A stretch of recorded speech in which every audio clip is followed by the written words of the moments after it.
সম্মানিত এলাকাবাসী, আমি আপনাদের মসজিদের ইমাম সাহেব বলছি।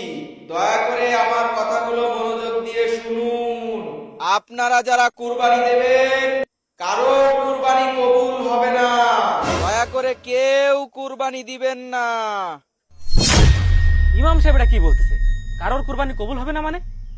যাই দেখতে হয়তো ব্যাপারটা কি। কি কয় ইমাম সাহেব? ইমাম সাহেবের মাথা নষ্ট হয়ে গেল নাই? কুরবানি কবুল হবে না মানে? যাই দেখি তো। ইমাম সাহেব এগুলো কি বলতিছে? ওনাকে মাথা খারাপ হয়ে গেল নাকি? কুরবানি কবুল হবে না মানে? যত যাই শুনেছি কি হয়েছে?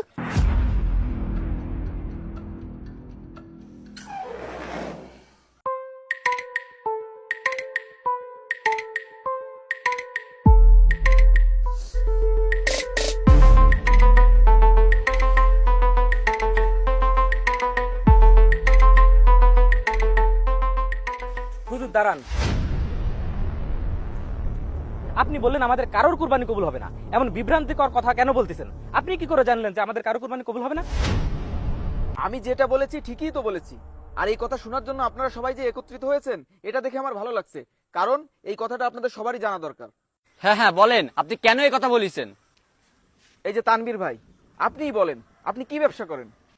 ইমাম সাহেব, আমার বাপ 8-10 বিঘা জমি আর ওই গরু ফার্ম রেখে গেছে, ওই না রায় খাচ্ছি। হ্যাঁ, সবই বুঝলাম। আপনি আগে এইটা বলেন, ইসলামিক বিধান অনুযায়ী আপনার বোন যে অংশটা পাবে, সেটা কি আপনি তাকে বুঝাই দিয়েছেন? হয় ইমাম সাহেব, দিলাম তো, কিন্তু বোনটা খুশি হয়ে তাদের অংশ আবার আমারে লিখে দিয়ে গেছে। বাহ, তোমার বোনের সাথে তোমার কত মহব্বত।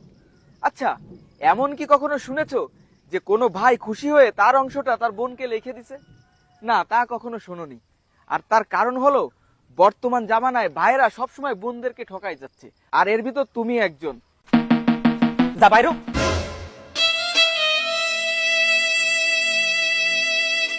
এইবারে তোর কোনো সম্পত্তি নেই, যা সম্পত্তি সব আব্বা মা আমার নামে লিখে দিয়ে গেছে।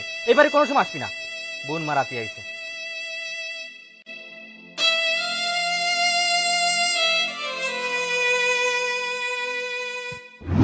এই জন্য হয়তো বা আল্লাহর দরবারে তোমার কুরবানি কবুল নাও হতে পারে।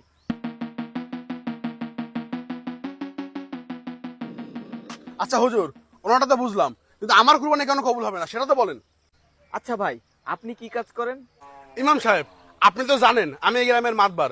আমি এই বিভিন্ন জ্ঞান ফ্যাসাদে মীমাংসা করে বেড়াই, আর যদি কেউ বিপদে পড়ে তাহলে তার টাকা দিয়ে সাহায্য করি। আপনার বিচারে যে দোষ করে সে হয়ে যায় নির্দোষ, আর যে নির্দোষ ছিল তাকে আপনি বানান দোষী। আর আপনি মানুষকে টাকা দিয়ে সাহায্য করেন। আপনি অসহায় মানুষকে কিছু টাকা ধার দিয়ে তাদের ঋণের বোঝা বাড়াই দেন।